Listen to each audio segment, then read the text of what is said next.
Auto insurance can all seem the same until it comes time to use it. So don't get stuck paying more for less coverage. Switch to USAA Auto Insurance and you could start saving money in no time. Get a quote today. Restrictions apply. USAA.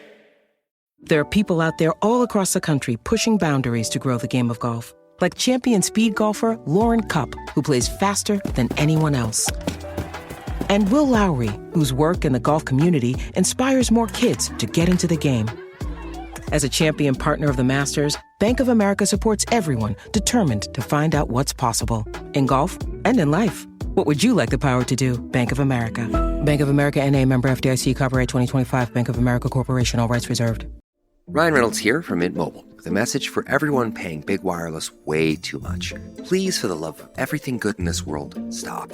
With Mint, you can get premium wireless for just $15 a month. Of course, if you enjoy overpaying, no judgments, but that's weird. Okay, one judgment.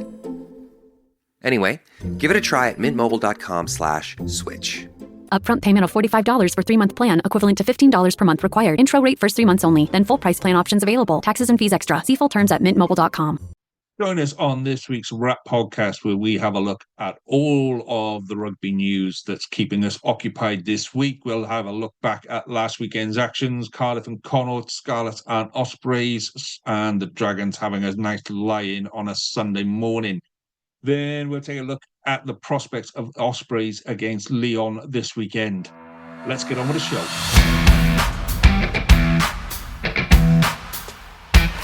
You're listening to Wrap, the Welsh Regional Rugby Appreciation Podcast.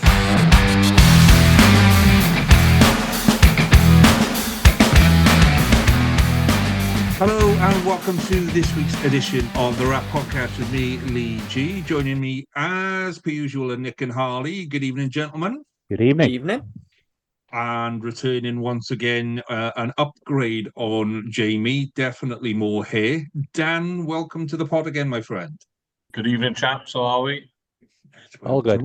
We're all very good. Well, I say we're good. I mean, Harley's had a day of head spinning one way or another. And we'll come on to it in a minute, but my wife is absolutely convinced that I'm seeing someone on WhatsApp because my phone has been going ding dong all day today, constant. So we'll come on to that in a minute, but we're going to kick off with News Desk. And as Jamie isn't here, Nick is going to step into the breach on that one. Now, when Jamie started doing News Desk, Nick, yeah, I offered him a couple of... I offered to do like a little jingle to get him going, so it'd be like Nick. Oh, can I have back in black? Can I have back in black? I'll work on it for next week, mate, and we'll cheers, see what mate. we can come up with. News Desk, mate, all yours. Okay, we'll start down west. Tame Plumtree, 25-year-old, made 26 appearances for the Scarlets now. In his second season there, arrived obviously just before the 2023 World Cup, has re-signed. Also, Scarlett's got a bit of a problem at loosehead prop, and they've signed under 20 Wales loosehead Louis Trevitt on a short-term contract from Bristol. And finally, it's been widely reported, although nothing officially out from the Scarlets, that Bradley Davis, currently coaching with Bridgend, is going to be joining them next year as forwards coach. So, any views on all that, Lee? Well, yeah, I mean, Tame Plumtree has sorted his disciplinary issues out and is starting to deliver what he came in to do. He's not quite up to the level of Sione Camafoni yet, in terms of ball carrying going forward, but he offers us something special.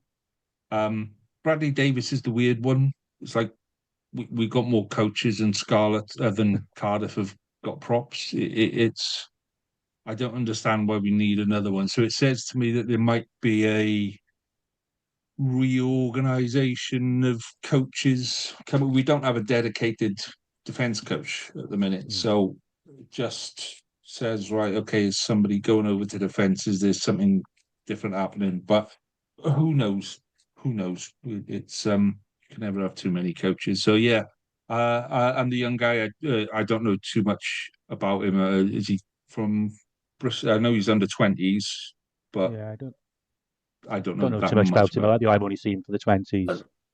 Hmm. He's looked decent every time he's came off the bench for the under 20s, but it's still a bit worrying that your go-to reserve when you're out of senior props is a under 20s prop. He's not really playing for Bristol either.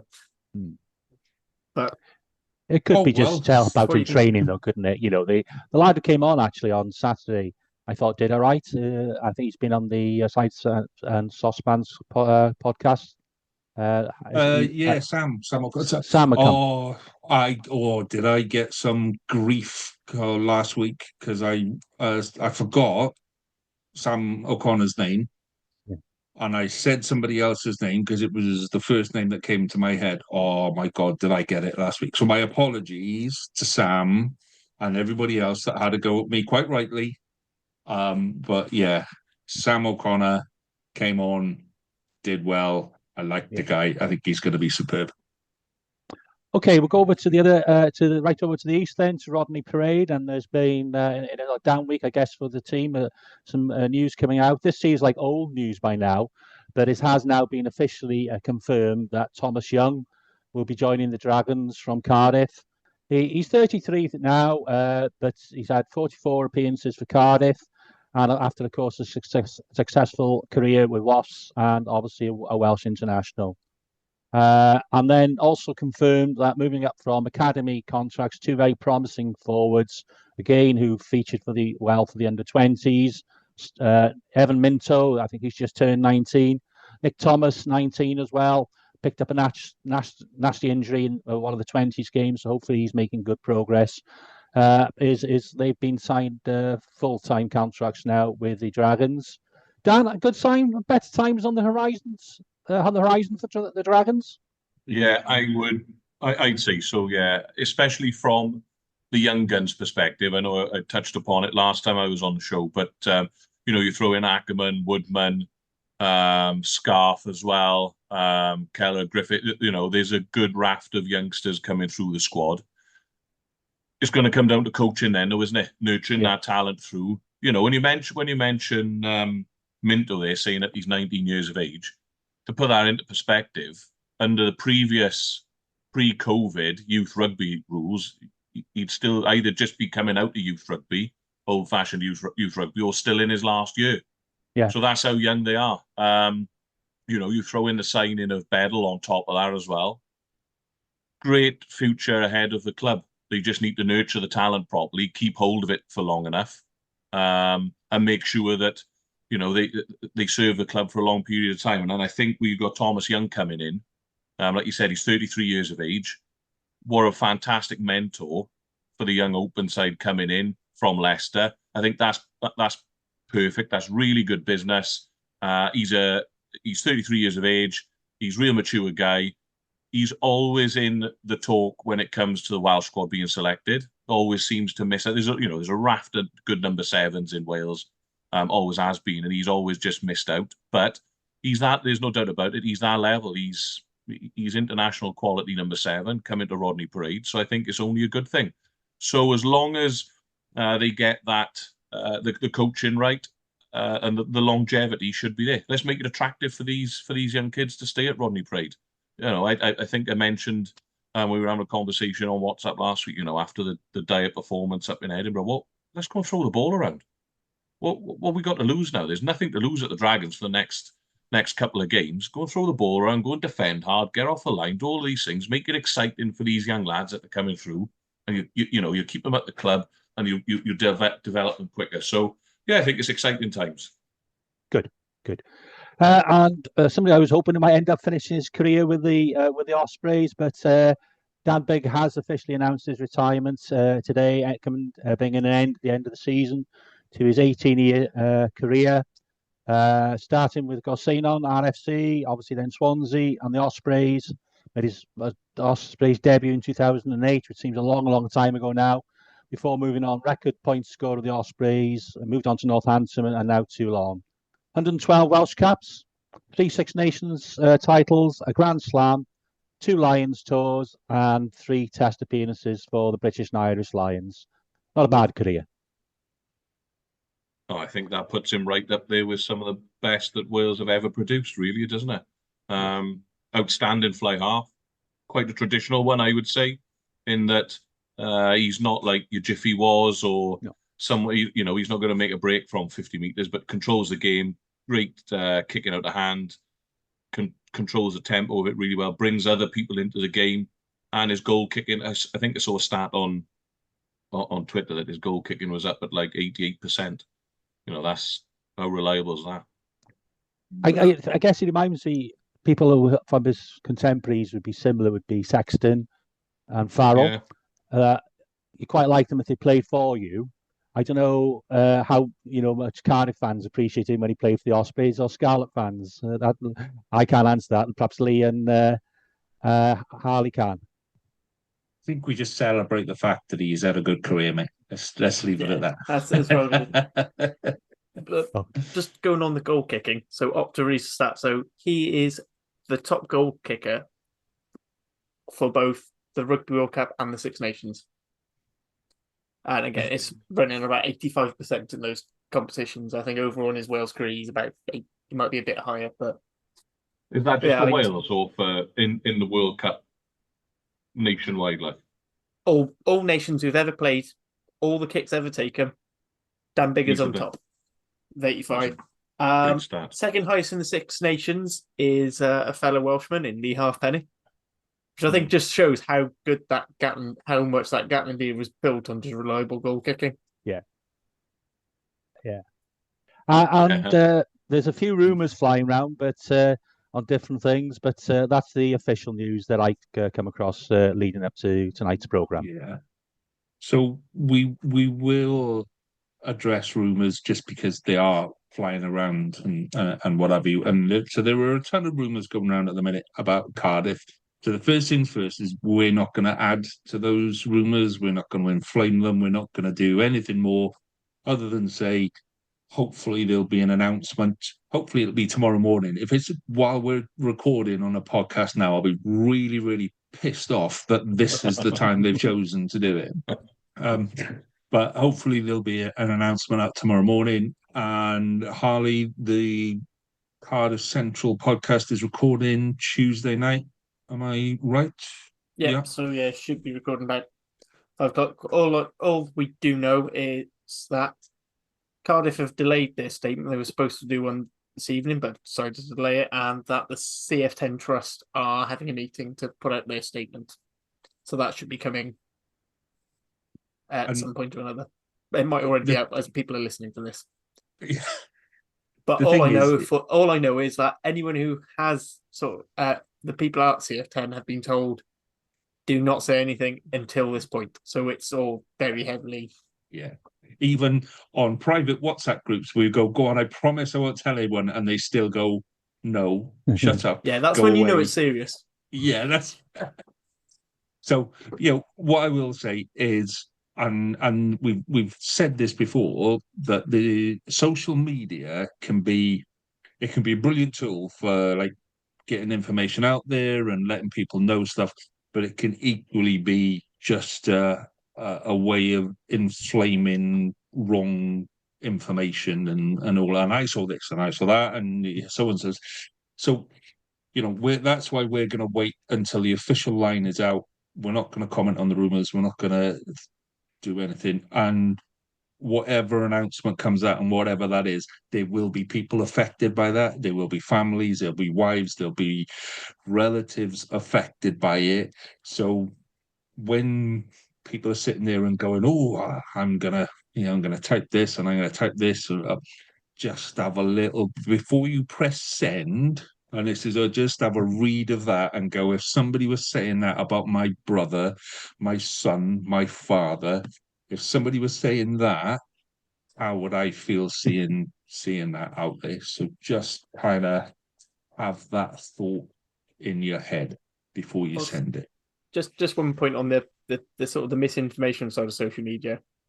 What I would say is, on the Wales Online article that got put out on their account, every sponsor comment is sharing the same fake news story about Gordon Ramsay. So let's be a little bit more careful. Like, don't just start taking things as fact. Yeah, exactly. Right. So we're going to leave that one there. Say you're very welcome to listen to Cardiff Central, which will have much more information than we've got at this time. That will hopefully, well, it will be out for Wednesday morning.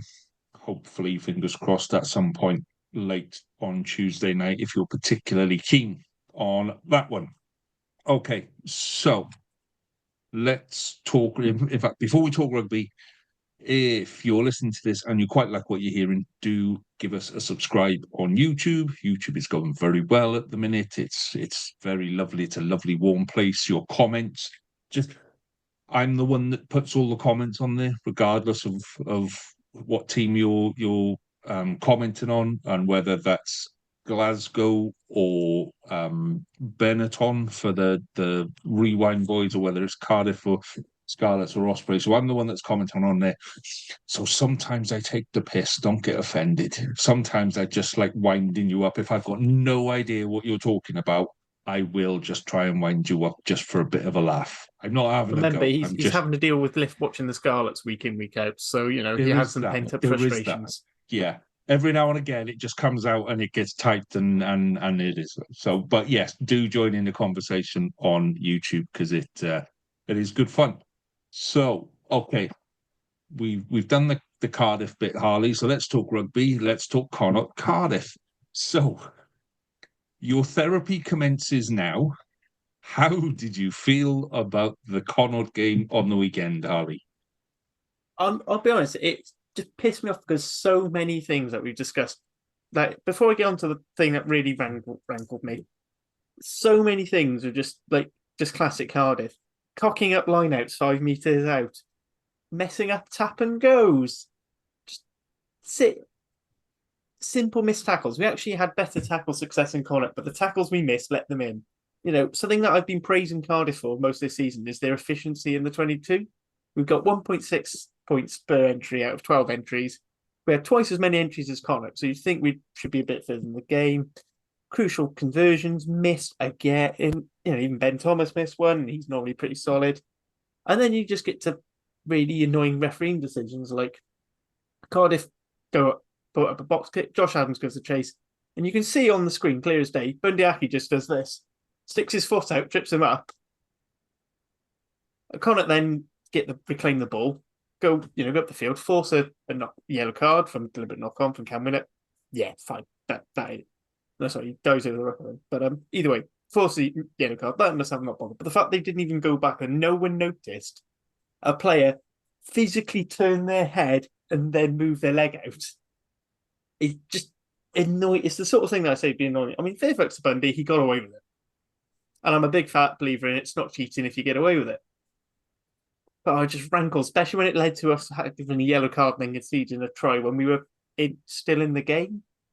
But I mean, we got them within a point and then we gave them a really soft try. And it's the same things you go on about every week.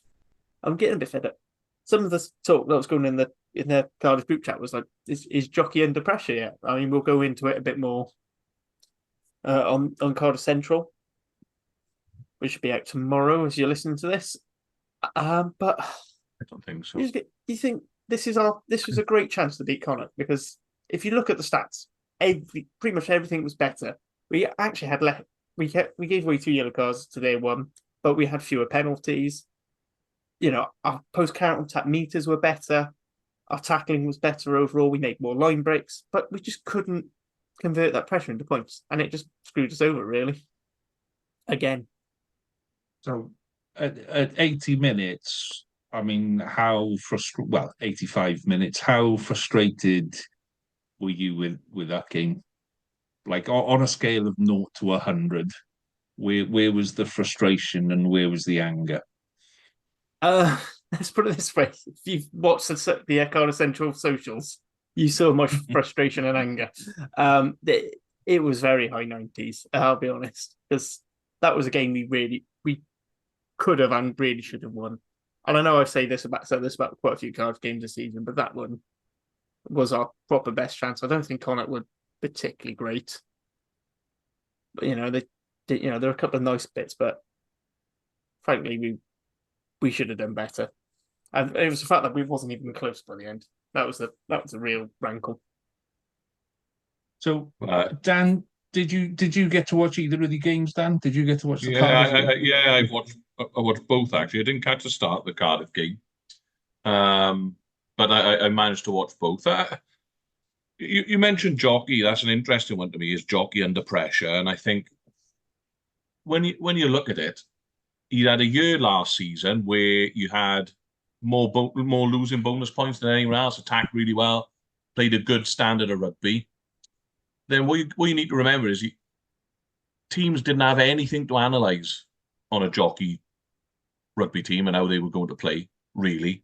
They could do no analysis or very little analysis on the way Cardiff were going to play coming into the season. So this year now, there's been a full season last year. The games that have been played this season, I think teams are doing more and more homework on the way Cardiff want to play the game. You know, the signings that they've made, Sheedy, they thought Sheedy was going to get a backline moving a bit better, orchestrate things. He was a bit more box office than Tabia was.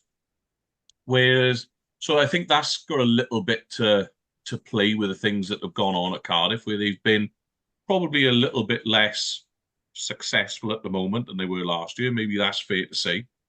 And, you know, do we think that the Callum Sheedy thing is working as well?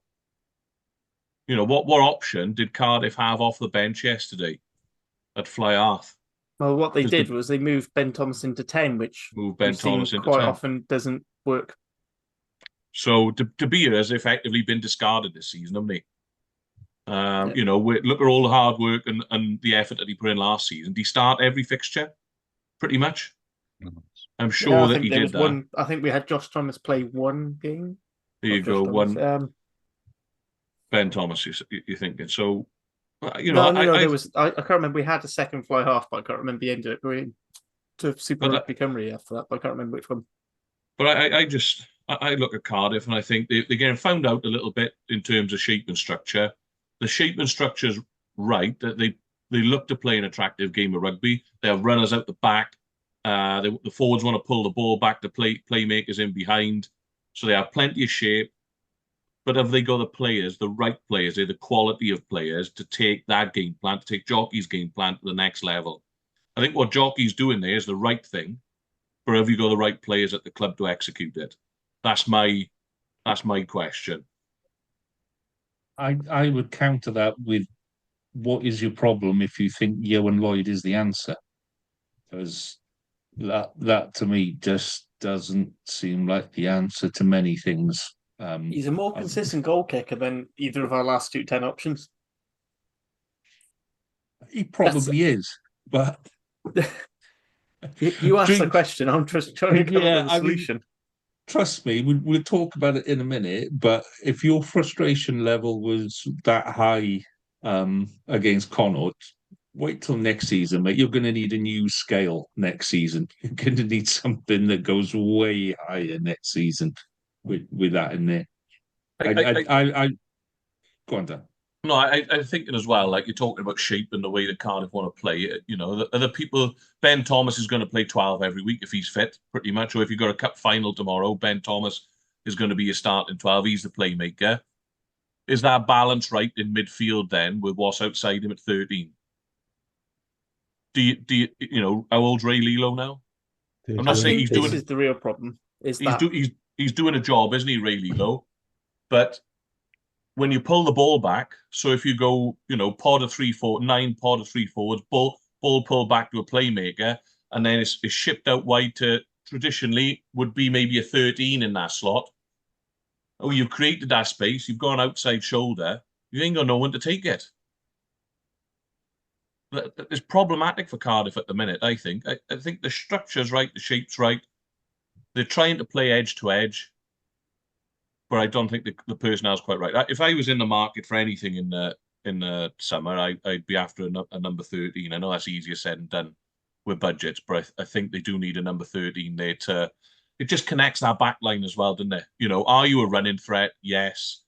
Are you also a passing threat? Yes. So you can connect the 5 meter channel to fullbacks and wingers coming into space, or that one forward that stood in the 5 5 meter channel if you're playing 1-3-3-1. So then you're multi-threat as a defender. Defending 13 is the hardest place to defend, isn't it? You're orchestrating defensive line as well, especially if you're splitting your centres in defence. You're having to orchestrate the defence. You're calling for numbers and all that. But I don't think Cardiff got anyone to exploit those frailties. That all teams have frailties at defending at 13, but I don't think Cardiff's got anyone to pick on them particularly. Yeah, I think the thing is that we've been stuck with Ray Lilo. We haven't been able to bring him in through. Mason Grady was supposed to be that guy, but he's been injured, and it looks like he's had a setback because he was still in a boot during the Lions game. So you've seen in a boot there, and we just don't really have any. And Ray is still, fantastic servant. I stand by. He's probably one of the best overseas signings any Welsh side's made. Yeah, and I thought he was starting good. to show his age Friday night. Yeah, I thought he was good on Friday night as well. But if you're defending him, if you're a professional athlete at 13 and you're defending him in those wider channels, are you concerned that he's going to make? If you lose a bit of an outside edge to him, you're concerned he's going to take that space. I don't think so personally. And then the problem you've got with Mason Grady is he's athletic enough to get into that space and he can take that outside shoulder. He's a big man. If he's running at weak shoulders, he's going to get gain line. But then has he got the ball handling skills to distribute to those edge channels as well? Is he a ball handling and a ball playing threat? I don't think he is. I think Mason can be. I think Mason's bigger issue is the fact he's still quite young in the 13 position. It's the defensive side of things I find him. And actually I find that he's been more effective as Jockey's sort of right wing option of a physical. There's a more physical presence. So yeah. As I said, we just get sort of stuck, and then you have people like Harry Millard filling in, which if you look at Harry Millard, he is a squad player. Yeah, and I'm not. I really like the way Jockey plays, but and I think more teams should prescribe it. But maybe that's where it's breaking down a little bit. Is they creating those chances, like you're saying, they're playing decent rugby. I think the pack's much better this season. They started to win scrum penalties on Saturday, didn't they? Friday night, sorry.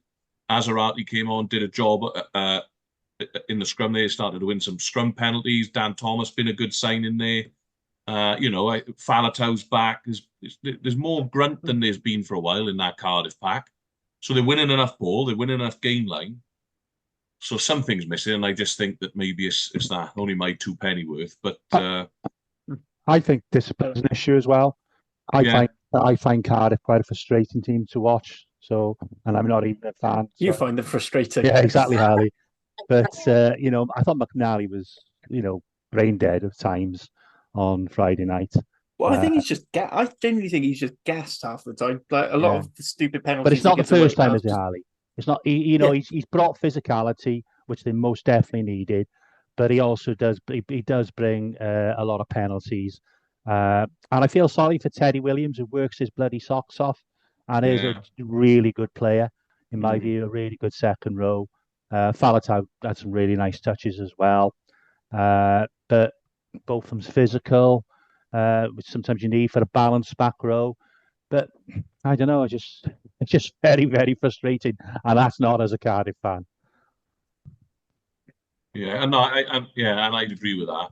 I think they play some good stuff, and I go back to if you could pick an outside centre go in there, you pick you throw a Conrad. I know we're talking £1 million contract, but you throw a Conrad Smith in there or Foxy. You put Foxy in that back line, and all of a sudden you're starting to click. They'd make anyone's back line better, and attack better. Don't get me wrong, but the way that they play, you imagine being able to pull the ball back to someone like Foxy. You've created an edge on an outside shoulder in those wide channels. He sticks that stiff arm out, and he's in. You're in behind with a full back 2v1, and I can see Elijah Evans and the Rags being promoted quite quickly, even maybe ahead of Steph Emanuel, who's obviously doing really well at 10 and 12, primarily 12, but very similar to Dan Tosmore. But Elijah Evans is playing that sort of role for the Rags.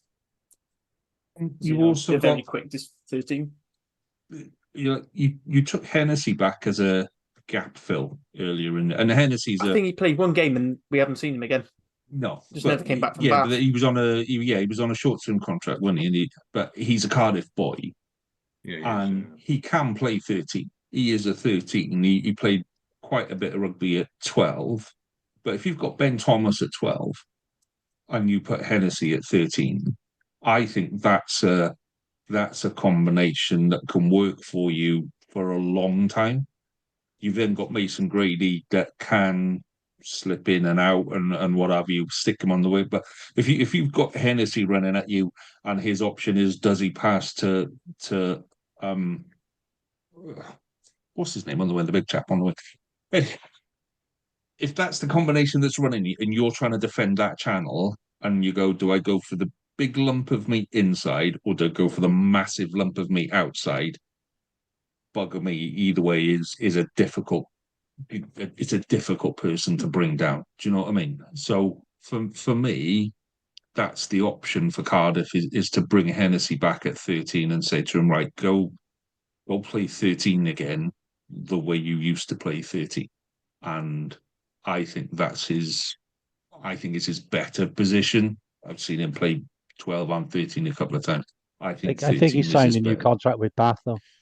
Oh, details. This Pish the with thing. you. It would be a big buyout, but well, probably not too big because he's not a first team player at Bath, but it's still a buyout. But yeah, I agree. It is something we are planning on doing. It'll probably be in the next week or so soon. So we're now no longer the Challenge Cup. We said we'd do a squad depth thing and where we think we need signings and who. So 13 is one we've been talking about. It's one we wanted last season as well. I think 15 as well. 15. I think 15 we're probably all right, but I think we've just been unlucky. Beetham's been unavailable for a lot of it. Yeah, I think Winnett's showing a lot of his work-ons. Is again, and I like Cam Winnett. I'm not slating anyone here, but again, the way you want to play, or the way Cardiff plays, the way Jockey sets a team up to play, balls pulled out the back, they want to get to edges. If you're defending, is Cam Winnett a running threat? I don't know. So those people that you'd be bringing into space, pull back, people running angles back in to create space for 13 and 15. I just don't think those running threats. I like Cam Winnett. I think he's a good player. He's nice and neat and tidy. There's lots of good things. But is he? Do you need a running threat in there as well? So to wrap that one up then, Harley, right? So you're out of Europe. Ospreys are still in Europe. You've got Judgment Day to come. You are now. I'm supporting you. I am supporting the Ospreys next week. Yes. So so Cardiff are in 9th on 36 points, alongside Edinburgh and Benetton. Ulster in 6th on 37. Munster in 5th on 39. A couple of fixtures go your way. I mean, let's assume that the Ospreys are depleted now for the better the Ospreys do in Europe now, the better it is for us as well, because they're unlikely to focus quite so much on the league. So there's realistically not just a top 8 position, there's the opportunity of something quite high up in the top 8. Would you agree, or would you go all Cardiff on me and get miserable and down about yourself? I mean, other than the fact that we have an atrocious record against the Ospreys in general, and now our one thing that we had against the Ospreys at least we have pretty rugby. Ospreys are starting to do it now, and they seem to remember how to defend last weekend, which sort of ruins our last try winner scenario. I mean, it's definitely possible. I mean, it's still the big elephant of the South African finishing tour, away, which I don't see us being able to get. We might be able to get a couple of try bonus points, but I don't see much out of that tour. So you're looking at best, you could probably get 12 points. And I don't know if that's going to be enough. Yeah, I mean, one thing is you mentioned Munster in 5th. We are playing them, so that's a shootout. And I think a lot of the teams we're competing against are playing each other, so that might filter it out. I mean, I'm still sticking with my pre-season prediction of I think we're going to just miss out. We're going to end up 9th. Well, Munster, though, Munster, sorry, Lee, Munster still in Europe as well, aren't they? So they're fighting on two fronts. They had a good win away at La Rochelle, didn't they? So that may benefit you as well. So it's strange. Somebody was saying on Twitter that there are very few sides now that can compete on two fronts. And that includes a lot of the English Premiership sides. There are a couple of French sides that are starting to feel it. There's probably only Leinster in Ireland that can genuinely compete in two competitions at the same time. So, yeah, it might do us all a favour in terms of the league. And I've said all through the season that the league needs to be the focus for Welsh sides this year. As lovely as the cup run is, and I think Ospreys will have to focus on that now because that's where the money will come from, and that does make our life a little bit easier. It might even, be a shot in the foot, and they might lose to the Dragons, and that would be hilarious on one level, Nick. But it shows at this end of the season the depth of squads that we've got in Wales just doesn't equate to two competitions, put it that way. So you say about teams sorry Lee, again, you say about teams competing on two fronts. Harlequins took pretty much fully loaded team to Leinster and still got spanked, didn't they? That was embarrassing. So does the English Premiership, like that one. And I think Saracens got spanked out in Toulon as well, didn't they? They basically threw it, which I think says an awful lot about the Champions Cup, or what teams think of the Champions Cup now. Yeah, well, that was kind of my point. There were some massive scorelines in games over the weekend. That 62-0 and 70-odd, 40-odd, wouldn't it? Something stupid like that, ridiculous. So yeah, it's the sort of stuff you hear about in like second team leagues, because you're playing 10 men against 14 just to get the game on, and with the bus driver at fullback. Those are my favourite games, when you put the bus driver at fullback and you stick the ball in the air and he'd be having a fag under the posts going, what do I do? What do I do?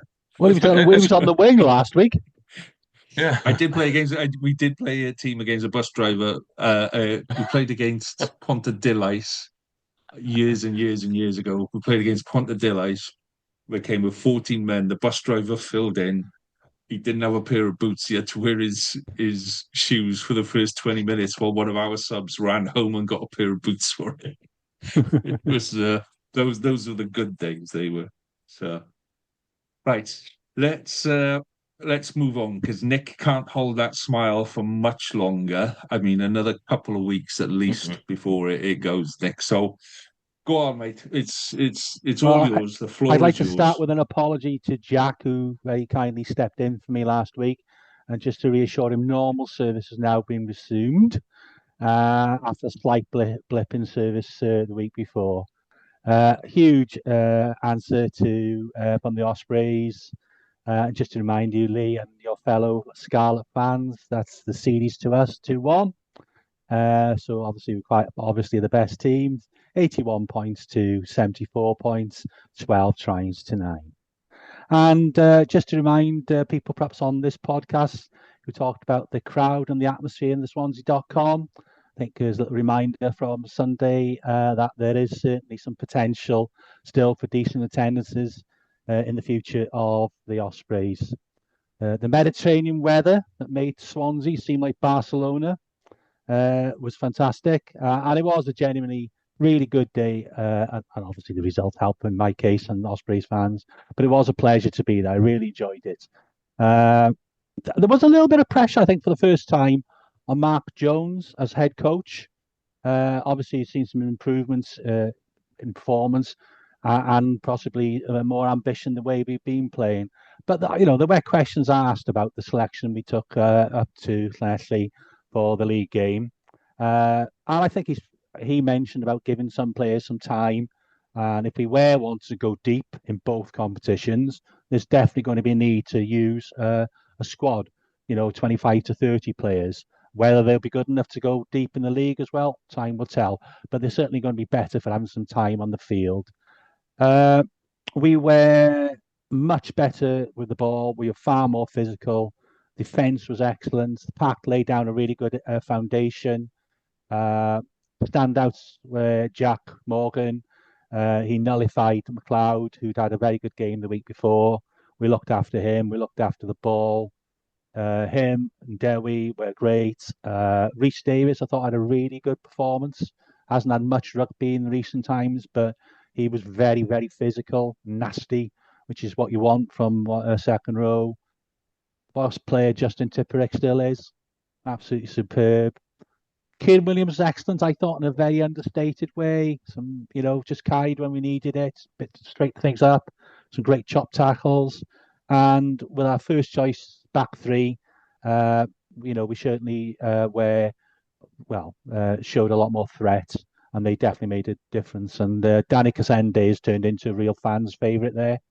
And I'd like to give a shout out. I know you've done that, with some of the recruitments, the Scarlets and me, but a big shout out to our recruitment team as well, picking up Casende and Everardi Boshoff, who I think again is a really decent, very consistent outside centre, and he certainly deserves, in my view, a contract. He's only on a short-term contract, and he got interviewed by the good people in the Osprey Supporters Club. Listened to was there after the game, and he definitely wants to stay. So I think Osprey should really look at keeping him.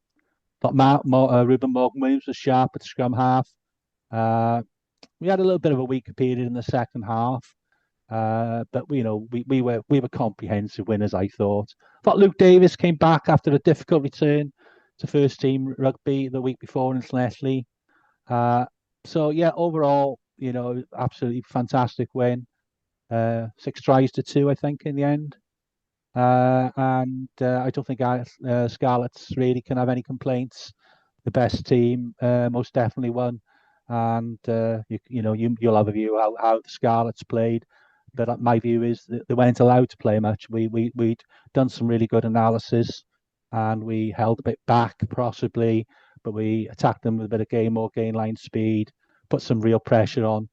We sort of identified where maybe some of the wingers are a little bit inexperienced, and we capitalised on that. Our kicking game was good, and we put a bit of pressure on the Scarlets outside half, but I'll leave you to talk in more detail about that. But overall, very, very good win. And the reward, of course, is Lyon coming to Swansea next Saturday evening. So we've got a really, really good chance to go deep in this competition now. But obviously, we've got to repeat that next week. And the good thing is, listen to Mark Jones afterwards. Doesn't sound as if we've really picked up any real injury issues. Kieran Hardy should be available next week. Sam Parry, for some reason, pulled out last minute, might be available, and maybe Harry Deves and Will Spencer. So I think we have got a little bit more depth, possibly because a lot of players haven't played so much this season, have been injured, but are now returning to full fitness. And I think it does certainly give me hope on for the next 2 games. And I think win those 2 games, we can possibly fight on 2 fronts for the rest of the season. But we've got to do that first, of course. So, yeah, I mean, for me, the frustrating bit was that we had 4 kicks to the corner from penalties that were all, stuff that we've time after time through this season we've converted, and we didn't convert any one of those 4. So, for the best will in the world, I mean, even from the warm-up, I watched some of the boys in the warm-up, but it just didn't look like they weren't up for it. They weren't up for it the way they were the week before. It was flat. It just not interested. And, some of those boys have had a fairly hefty old season, and won't mind a week off now. Some of the boys that came back from the Six Nations, fantastic Six Nations, and pretty much played every game this season and not really up for it. Blair Murray was still top runner with the ball, 7 defenders beaten and what have you. But even he at times just didn't look on it. It didn't look like it was there. I say the scoreline Yeah, I mean, I can pick stuff on the referee left, right, and centre, but I'm not going to because it's not going to do us any good. I think we just take it and move on. In all honesty, I don't think it'll do us that much damage. Like I said, having a bit of a break now, coming back at the Dragons for Judgment Day, fresh, and really focusing on the game after that is Leinster at home, but it is Leinster at home. And that's the game where we've got to get something out of. If we get something out of that game, whether it's losing bonus points or whatever, then we can go to South Africa with, our destiny in our own hands. If we get battered by Leinster, then the South Africa trip's just a chance to work on the tan. So yeah, for me, not that bothered by it. Well done, Ospreys, for doing what you did. I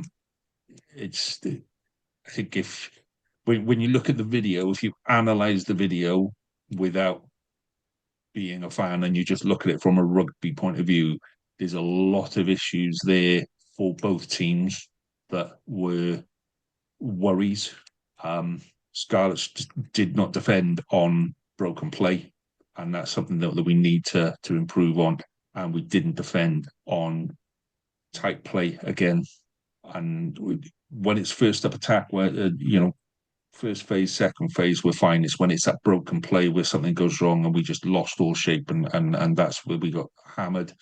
And so just not being able to defend in tight has been the thing through the season. So, there were bits there.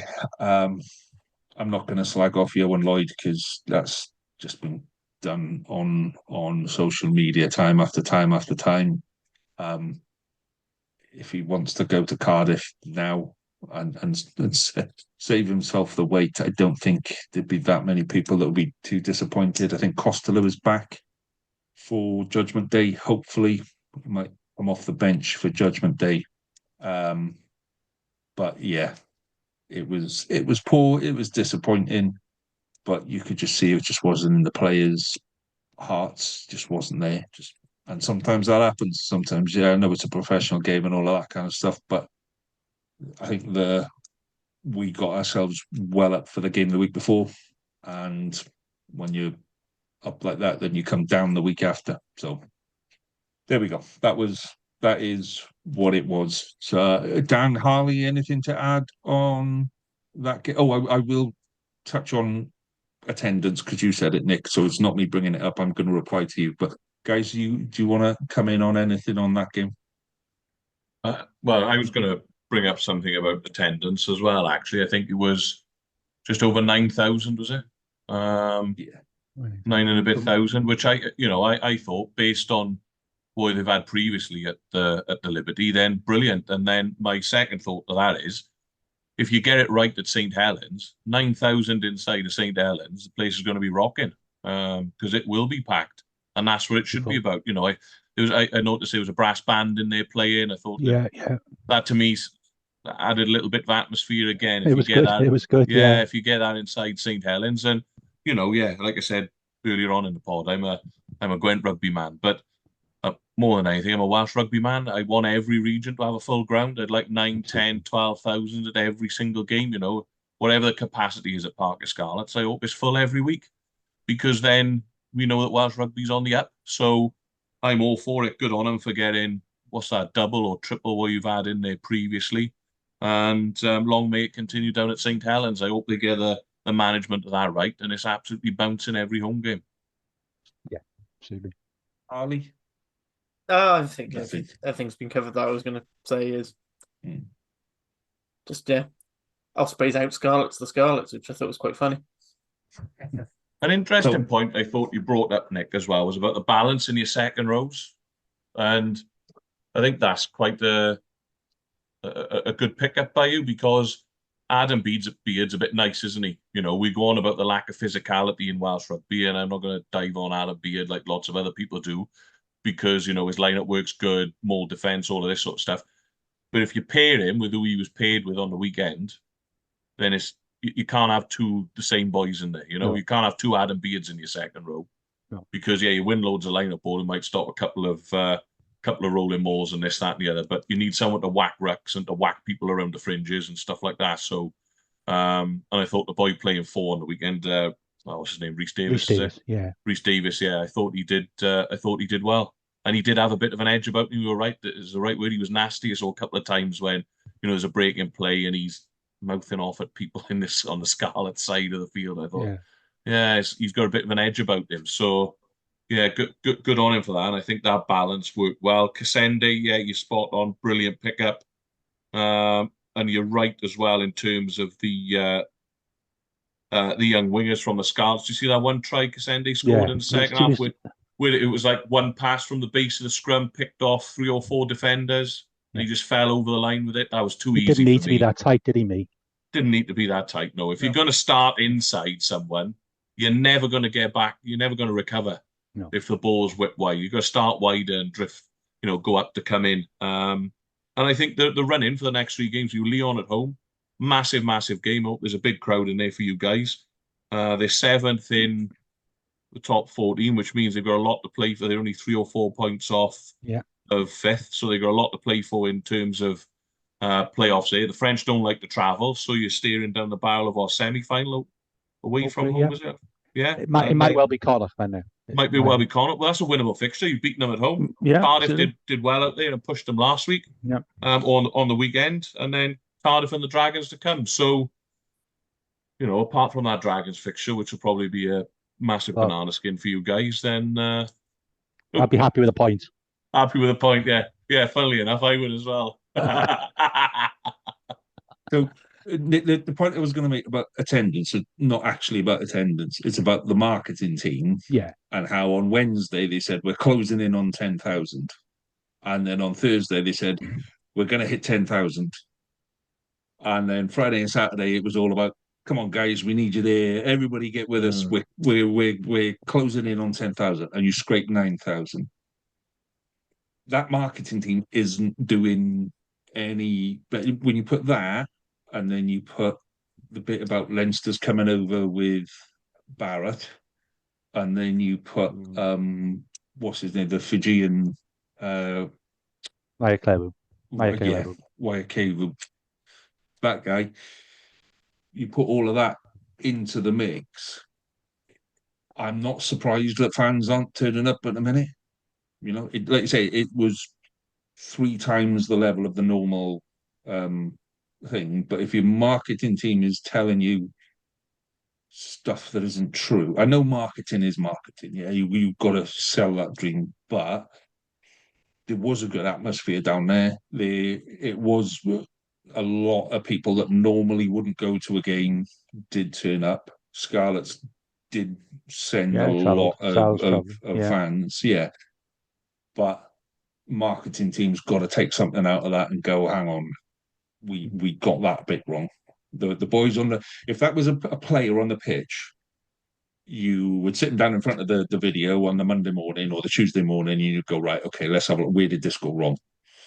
And for me, I'm gonna have to challenge you that a little bit on that. Sorry. How is scraping 9,000? Oh, come on, Lee. Coming in on. If you're going to go on Wednesday night, they put a post out saying we're closing in on 10,000, right? And you've got 4 days of peak selling you're telling me in those 4 days they had 800 refunds? No, they need to rethink how that's being sold.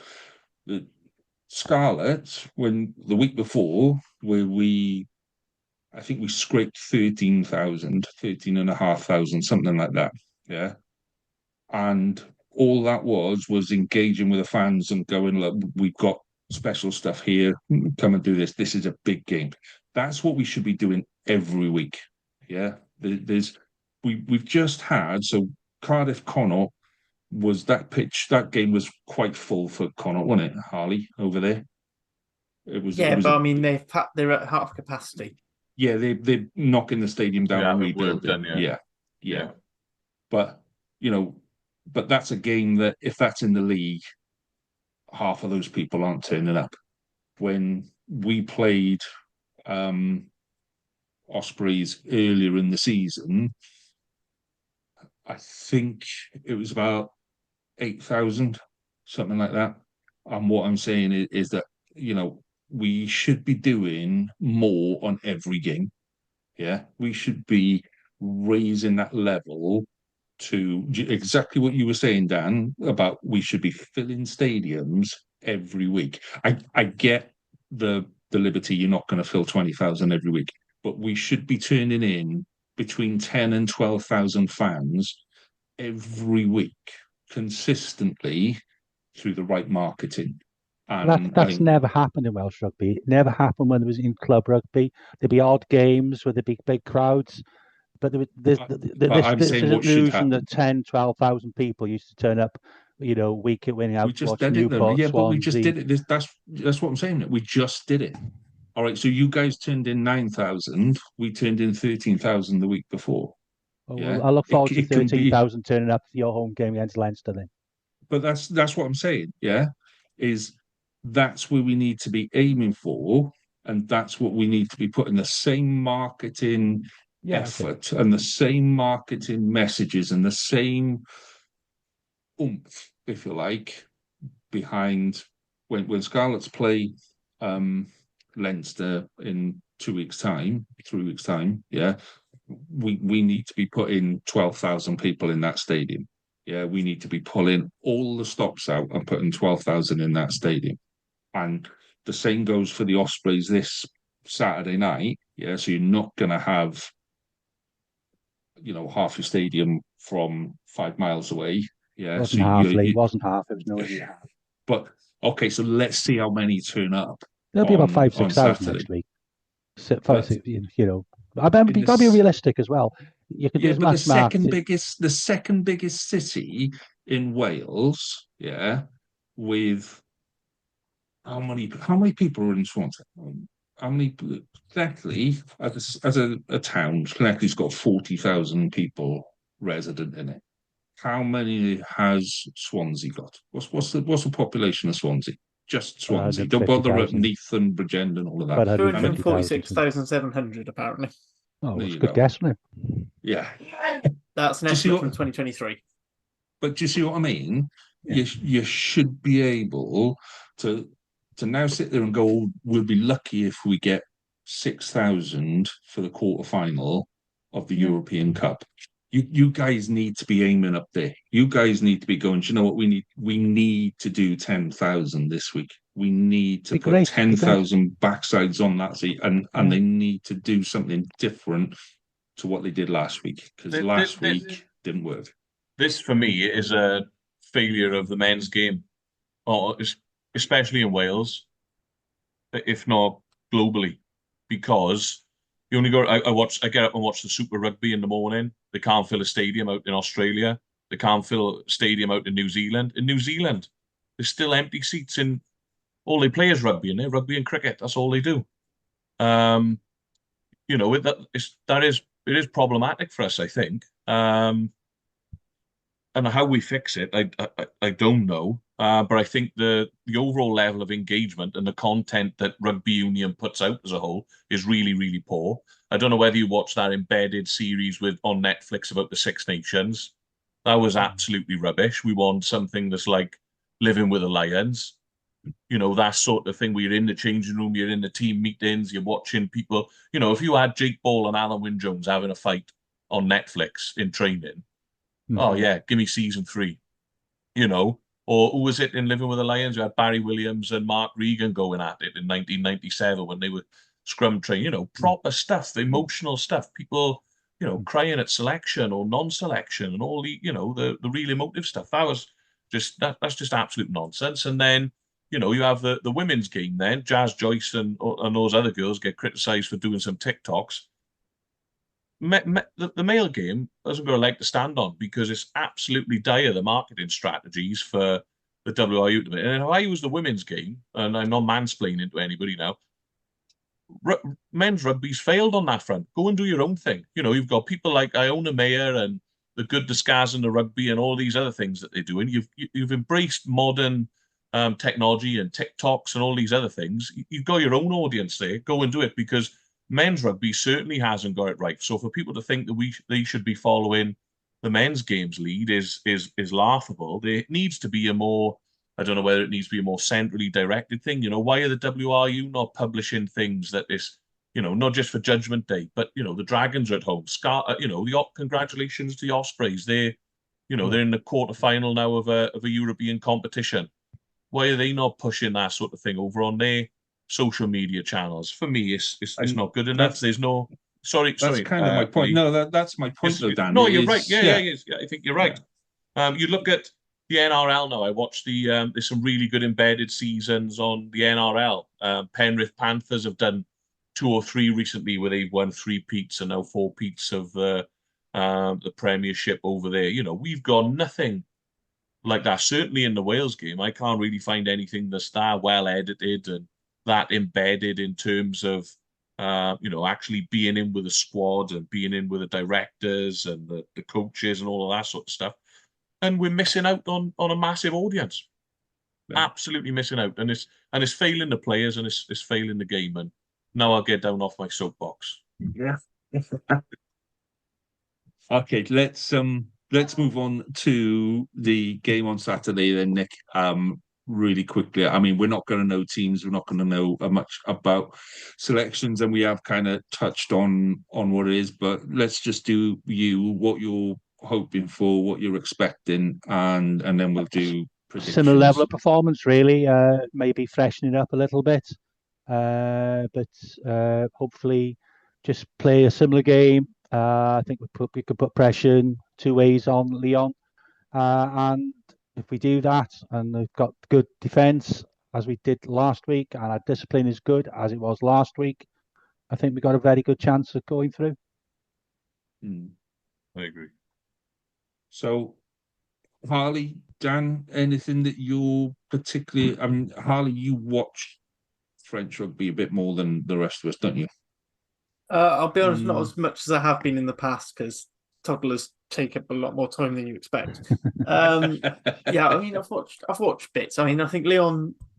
I mean, I'm deferring to some of the stuff that Hugh does on his channel with the French rugby, the Polyvoof pod. But yeah, Leon seemed to be having it in a weird rut where they can't seem to do anything other than get draws and things. I think they're probably going to go. Leon are one of the French teams that do take Challenge Cup seriously. It's not often. And, when you're in the quarterfinals, there is a bit of, well, it's only 3 games to get silverware.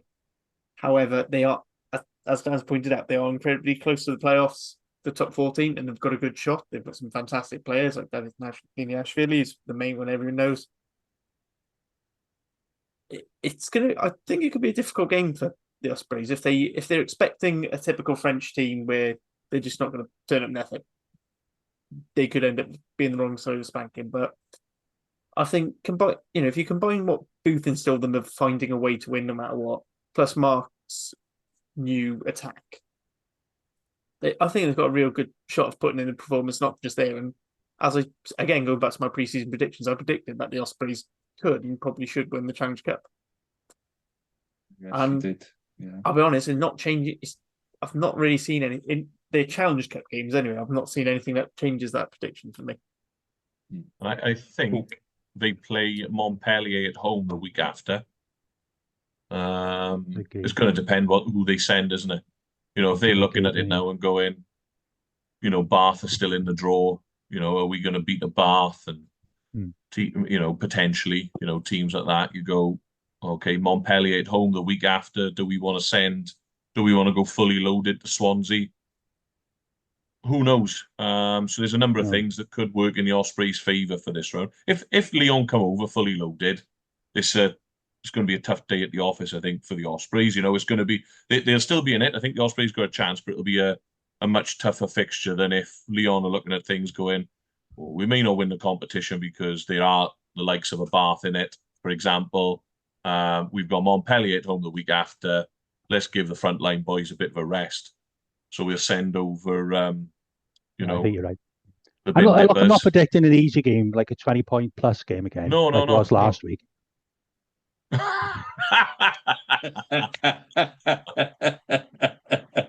Not even in the back, right in the face, that one. There Nick. it is, yeah. Catch that. I feel a referee podcast coming along. Right. Okay. A solo one.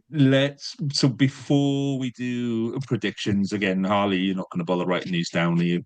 Everybody's forgotten them by Saturday. I got to go back and ask you what I predicted on a Saturday. So next week we will be doing our Judgment Day preview. And Jamie has put in a special request for next week that we bring back Drink of the Week for Judgment Day, which we said we were going to do. We said we'd bring it back for special occasions and what have you.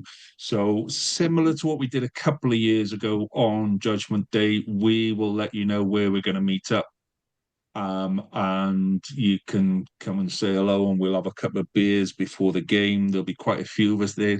Last time we did this, there were 6 of us in total involved in the podcasts. This time, I've genuinely, with Cardiff's array of different people, the women's podcast grows. It's all you, Harley, is what it is. It's all you. You just seem to like walk down the street and go.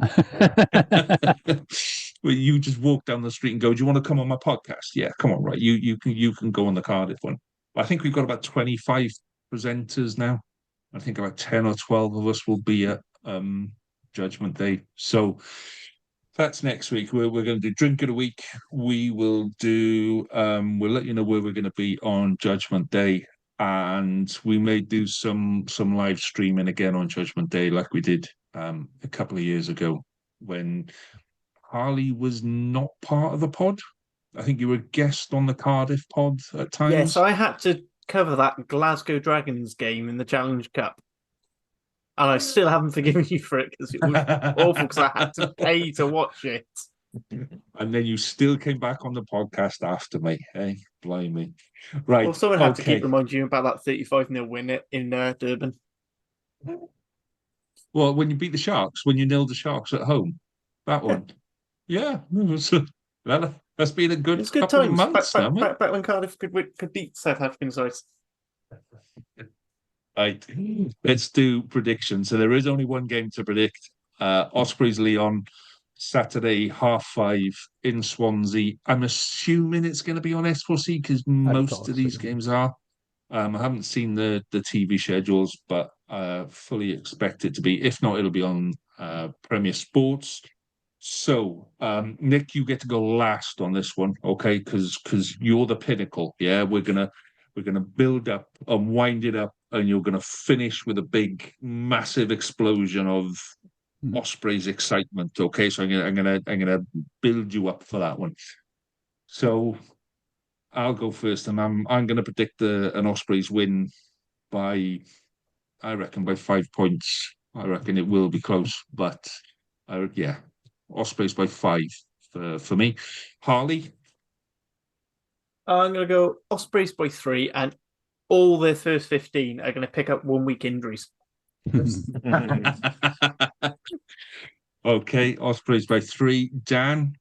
I was going to go by 3, so I'll go by 2. Ospreys by 2. I think it's going to be close. Nick, please go by 4. Yeah, Dan's getting the hang of how to do predictions already. I'm liking this. Right, Nick, this is your big one, mate. Ospreys by 10. Leon. Ospreys by 10. There you go, see, boys. That's how you commit to it. Go on. Gentlemen, thank you very much for your time and company this evening. So please don't forget, if you are listening and you're a Cardiff fan or if you're a Welsh rugby fan, we're expecting announcements on Tuesday morning or late Monday night. Cardiff Central are recording about 5 o'clock-ish on Tuesday evening, where hopefully we'll be able to discuss a little bit more.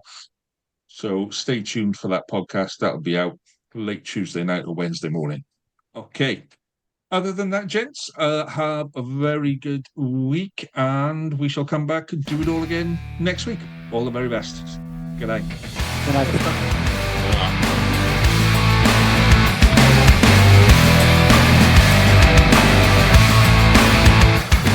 That was RAP, the Welsh Regional Rugby Appreciation Podcast. Please rate, review and share us on socials if you can, and join us again next week for more of the same. And until then, enjoy your rugby.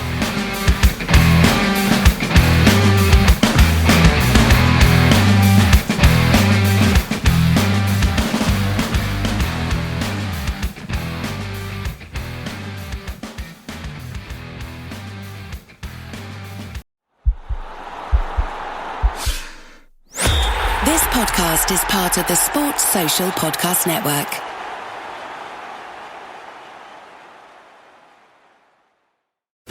If you work in quality control at a candy factory, you know strict safety regulations come with the job.